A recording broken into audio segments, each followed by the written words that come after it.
Ini salah satu kabar gembira sebenarnya. Mudah-mudahan negeri kita diberkahi oleh Allah Subhanahu wa taala, dan musibah atau ujian yang sedang menimpa negeri kita hari ini mudah-mudahan segera diberikan jalan keluarnya oleh Allah Subhanahu wa taala. Mudah-mudahan Allah Subhanahu wa taala senantiasa menjaga masyarakat kita secara umum. Mudah-mudahan Allah Subhanahu wa taala senantiasa menjaga warga negara kita, terutama kaum muslimin. Mudah-mudahan Allah Subhanahu wa taala senantiasa menjaga mereka, dan mudah-mudahan Allah Subhanahu wa taala membimbing dan menuntun para pemimpin kita untuk melaksanakan amanah mereka sebagai para pemimpin, sebagai para pejabat. Semoga Allah Subhanahu wa taala menguatkan, semoga Allah Subhanahu wa taala menuntun mereka untuk menjalankan amanah itu dengan sebaik-baiknya, sesuai dengan kemampuan mereka. Mudah-mudahan Allah Subhanahu wa taala menuntun mereka, karena kalau tidak, maka itu akan menjadi pertanggungjawaban di dunia dan di akhirat. Di dunia sekarang mereka pertanggungjawabkan, di akhirat menjadi pertanggungjawaban kepada di hadapan Tuhannya manusia. Kalau hari ini ada di antara mereka yang berbuat kesalahan, lalu kemudian didatangi oleh masyarakat misalnya untuk meminta agar mereka mengakui kesalahan tersebut, memperbaiki kesalahan itu dan sebagainya, lalu mereka bisa melarikan diri misalnya dari masyarakat, maka ketahuilah di akhirat mereka tidak bisa melarikan diri dari Allah Subhanahu wa taala. Mereka tidak bisa melarikan diri dari Allah Subhanahu wa taala. Dan juga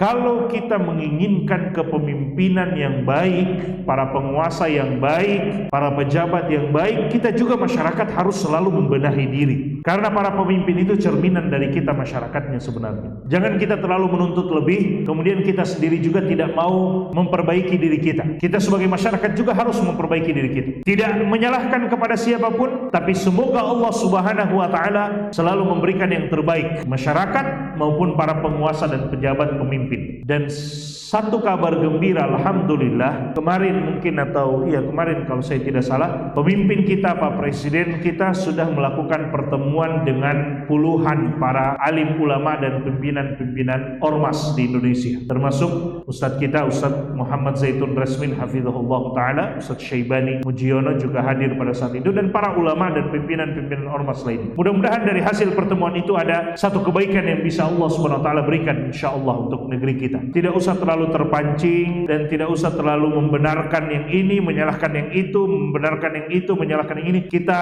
tenang-tenang saja dulu dan banyak meminta pertolongan kepada Allah, banyak berdoa kepada Allah Subhanahu wa taala. Semoga dengan kejadian-kejadian ini, dengan ujian ini, Allah Subhanahu wa taala menyaring mana yang benar-benar berhak untuk menjadi pemimpin dan mana yang kemudian tidak berhak untuk menjadi penguasa, pejabat dan pemimpin, dan kemudian sudah diberhentikan. Mudah-mudahan Allah Subhanahu wa taala berikan kemudahan. Jamaah sekalian, ala kulli hal kita semua tentu mengharapkan yang terbaik.